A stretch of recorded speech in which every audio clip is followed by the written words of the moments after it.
दोस्तों ये है एक ऐसा टीवी जो कि मार्केट में दूसरे स्मार्ट टीवी से काफी अलग है। मैं यहाँ पे बात कर रहा हूँ Xiaomi के QLED FX Pro टीवी की। ये एक 55 इंच का QLED टीवी है और ये मार्केट में मौजूद दूसरे स्मार्ट टीवी से किस तरीके से लगे। ये चलता है Amazon के Fire TV OS पे। अब खास बात है कि Amazon Alexa का इसमें स्ट्रॉन्ग इंटीग्रेशन यहाँ पर क्या है। यहाँ पर देखा जाए तो ये एक Fire TV OS है और जैसे कि अगर आप लोगों ने कभी भी Amazon की Fire TV स्टिक चलाई है, ये कुछ वैसा ही है। यानी कि टीवी का जो ऑपरेटिंग सिस्टम है ये Fire TV OS है। ये बिल्कुल ही क्लीन और एक कंटेंट फोकस इंटरफेस है। यानी कि यहाँ पे आप जो एप्स होंगी वो पहले नहीं देखेंगे। यहाँ पे आपको जो कंटेंट होता है इन एप्स का वो आपको देखने को मिलेगा, जैसे कि नेटफ्लिक्स का, प्राइम वीडियो, यूट्यूब, जो भी इनका पॉपुलर कंटेंट जो आपके इसलिए काफी ज्यादा रिकमेंडेड होगा वो सारी चीजें आएंगी। और इसके अंदर आपको Amazon का ऐप स्टोर मिलता है जहां से आप अलग अलग 12,000 प्लस ऐप को डाउनलोड कर सकते हैं। लेकिन एक बात ये कि गूगल की ऐप का जो सपोर्ट रहता है ना वो भी है। जैसे यूट्यूब की ऐप यहाँ पे नहीं थी, मैंने उसे डाउनलोड किया और बहुत ही अच्छे तरीके से यहाँ पे काम किया था। और फायर टीवी OS के साथ अच्छी बात इधर ये कि ये काफी ज्यादा फास्ट, फ्लूइड और स्मूथ रहता है। हालांकि टीवी को बूट अप होने में 35 से 40 सेकंड लगते हैं, लेकिन एक बार टीवी बूट हो जाता है उसके बाद यहाँ पे ऐप के बीच में स्विच करना,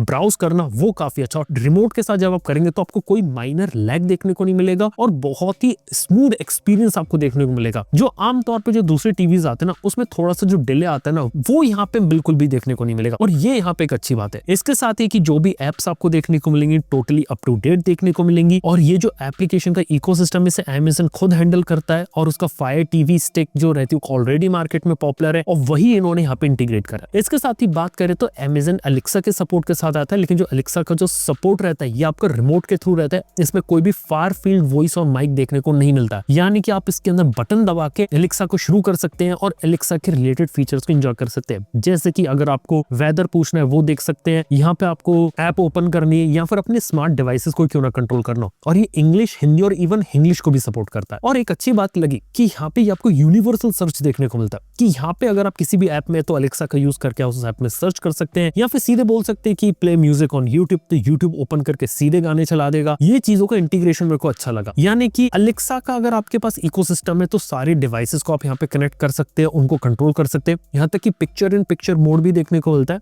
जहाँ पे अगर आपके घर में कोई सिक्योरिटी कैमरा है वो Alexa कंपैटिबल है, उसका जो फीड रहता है वो आप यहाँ पे देख सकते हैं और पीछे जो कंटेंट होता है वो यहाँ पे चलता रहेगा। इसके साथ ही Amazon म्यूजिक पे अगर गाना सुनना चाहते हैं तो वो यहाँ पे सुन सकते हैं और Alexa का दूसरे स्पीकर से उससे आपको अगर टीवी को ऑन करना है, बंद करना है तो वो पॉसिबल है यहाँ पे। यहाँ तक कि अगर आपके घर में स्मार्ट लाइट्स या फिर स्मार्ट फैन लगा हुआ है वो Alexa इनेबल्ड है तो उससे भी हमें कर सकते हैं। और Alexa का इकोसिस्टम यहाँ पर ऐसा है कि आपको ज्यादा खर्चा करने की जरूरत नहीं पड़ती। बल्ब इसके सस्ते आते हैं, फैन सस्ते आते हैं, जो Amazon का Echo Dot स्पीकर होता है वो भी काफी सस्ता आता है। तो आसानी से यहाँ पे अपना एक इकोसिस्टम यहाँ पे कनेक्ट कर सकते हैं और इस तरीके के इकोसिस्टम में अगर आप पहले से हैं तो वैसे इकोसिस्टम के लिए काफी एक अच्छा सूटेबल टीवी हो जाता है। इसके साथ ही बात करता हूं और इस टीवी में क्या है। सबसे पहले तो स्लीक और मॉडर्न लुकिंग डिजाइन के साथ बेजल्स बहुत ही स्लिम है, मेटेलिक फ्रेम है। हालांकि पूरे टीवी की जो बॉडी वो प्लास्टिक की देखने को मिलती है। थिकनेस इसकी काफी ज्यादा मीडियम है, वॉल पर भी माउंट कर सकते हैं। स्टैंड इसके टीवी के साथ ही आते हैं, लेकिन वॉल माउंटिंग ब्रैकेट्स आपको डब्बे में देखने को नहीं मिलेंगे। इसके साथ ही यहाँ पे नीचे Xiaomi टीवी की ब्रांडिंग देखने को मिलती है और यहाँ पे आपको फायर टीवी OS का लोगो देखने को मिलता है। इसके साथ ही जो रिमोट आता है वो पूरा फुल साइज रिमोट है। यहाँ पे आप अपना जो केबल कनेक्शन होता है वो कनेक्ट करके टीवी चैनल्स को एंजॉय कर सकते हैं। उसके बटन से लाइव टीवी चैनल को भी यहाँ पे एंजॉय किया जा सकता है। यहाँ तक कि आपको डेडिकेटेड इंटरनेट का बटन देखने को मिलता है जिसका यूज करके आप Amazon Silk ब्राउजर ओपन कर सकते हैं, तो उसका प्रॉपर सपोर्ट है। यहाँ पे जो डेडिकेटेड प्राइम वीडियो ऐप का जो बटन रहता है वो देखने को मिलता है और Alexa का बटन है। बस एक जो चीज यहाँ पे थोड़ी सी मिसिंग है वो है कि यूट्यूब का भी अगर एक बटन अगर आ जाता तो मुझे काफी अच्छा लगता है इधर चीजें। इसके साथ ही बात करें तो किसी भी टीवी के लिए सबसे इंपॉर्टेंट चीज होती है उसकी पिक्चर क्वालिटी। और पिक्चर क्वालिटी यहाँ पर कैसी है? यहाँ पर देखा जाए तो डिस्प्ले पैनल के अंदर आपको 8 बिट का FRC पैनल देखने को मिलता है। VA पैनल है 55 इंच का QLED। ओवरऑल डिस्प्ले पैनल 40,000 रुपए के प्राइस सेगमेंट के हिसाब से काफी सही है। ब्राइटनेस इसकी 350 निट्स है और 390 to 400 निट्स तक जा पाता है। क्वालिटी पैनल की काफी सही है। रेगुलर HD कंटेंट बहुत अच्छे तरीके से चलेगा, SD कंटेंट भी चलेगा, SDR कंटेंट भी चलेगा और HDR के अंदर ये HDR10 और HDR10 प्लस को सपोर्ट करता है। डॉल्बी विजन का सपोर्ट नहीं है। HDR10 प्लस का कंटेंट आप एंजॉय कर सकते हैं नेटफ्लिक्स और Amazon प्राइम वीडियो पे, यूट्यूब और जो जियो हॉटस्टार है वहां पे आप यूज कर सकते हैं HDR कंटेंट को। 4K के अंदर HDR कंटेंट बढ़िया चलता है, HDR10 प्लस भी अच्छा चलता है और यहाँ पे क्वालिटी काफी सही है। ओवरऑल वाइब्रेंट कलर्स आते हैं, काफी अच्छी क्वालिटी आती है और ब्लैक लेवल भी सही है। हालांकि कोई भी लोकल डिमिंग का सपोर्ट नहीं है, लेकिन फिर भी VA पैनल के हिसाब से ब्लैक लेवल डिसेंट है। यहाँ पे प्राइस पॉइंट के हिसाब से कलर गैमेट के अंदर बात की जाए तो 100% sRGB कलर गैमेट का सपोर्ट और 94% DCI-P3 कलर गैमेट का सपोर्ट है। इसके साथ ही MEMC को भी सपोर्ट करता है, जिसके अंदर आप कोई भी रेगुलर कंटेंट 24 या 30 FPS पे देख रहे हैं तो आपको ऐसा लगेगा कि वो कंटेंट 60 FPS पे यहाँ पे चल रहा है। इसके साथ ही डायनामिक रेंज वगैरह सही है, लेकिन हल्का सा जो रेड कलर होता है वो थोड़ा सा बूस्टेड मेरे को लगा। हालांकि अगर आप इसकी पिक्चर सेटिंग को चेंज करेंगे स्टैंडर्ड्स के बाद, अगर आप इसके अंदर फिल्म मेकर मोड पे जाएंगे जिसके अंदर 24 FPS पे कंटेंट चलेगा तो उसके अंदर कलर्स काफी अच्छे आते हैं और मूवी मोड के अंदर कलर सही है। ओवर सैचुरेटेड जो कलर्स होते हैं वो आपको वहां कम देखने को मिलेंगे। इसके साथ ही HDR का वीडियो जब आप प्ले करेंगे तो जो पिक्चर सेटिंग होती है वो टोटली बदल जाती है, और जब आप HDR 10+ चलाएंगे तब भी इसकी पिक्चर सेटिंग बदल जाती है। और अगर आप इसमें कोई कंटेंट प्ले करते हैं और उसको अगर आपको उसकी सेटिंग चेंज करनी है तो यहाँ पे रिमोट के अंदर होम बटन को 2 सेकंड प्रेस करना है, साइड में सेटिंग्स ओपन हो जाएंगी। उसके बाद आप साउंड सेटिंग को भी चेंज कर सकते हो, वीडियो सेटिंग को भी, यानी कि डिस्प्ले की पिक्चर क्वालिटी जो रहती है उसे आप कई सारी चीजें आप देख सकते हैं अपने टेस्ट के हिसाब से। और कई बार डायनामिक कलर्स जो रहते हैं वो भी काफी यहाँ पे अच्छे लगते हैं, स्पेशली HDR के अंदर। ओवरऑल बात करें तो ऑडियो के अंदर आपको 34 वॉट के स्पीकर है, ये डॉल्बी ऑडियो के सपोर्ट के साथ आता है। डॉल्बी एटमॉस का सपोर्ट नहीं है यहाँ पे,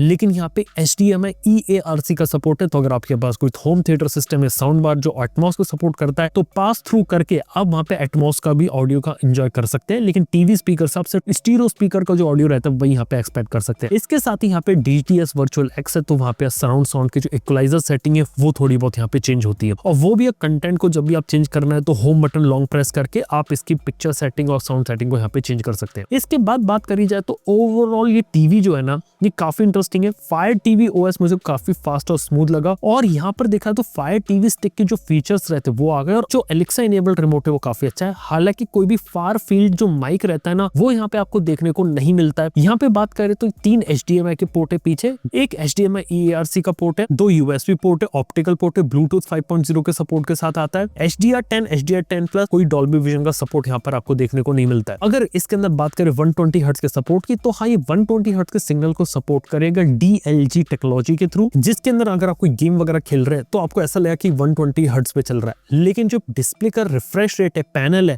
वो सिर्फ 60 हर्ट्ज का है, वो 120 हर्ट्ज का नहीं है, लेकिन एज अ सॉफ्टवेयर के थ्रू ये मिमिक करेगा कि वो 120 हर्ट्ज का है।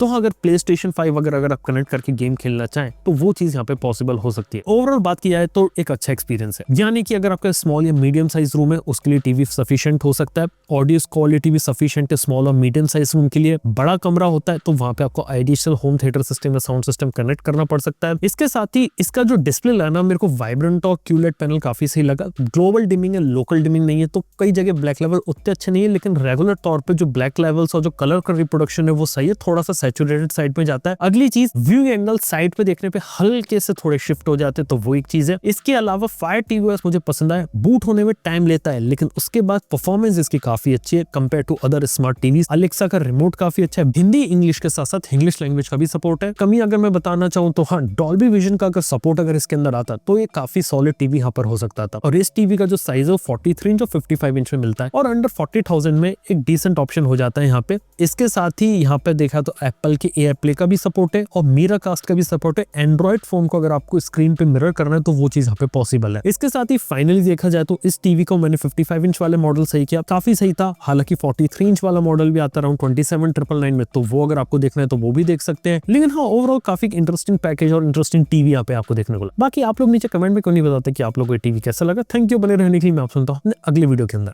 Good bye.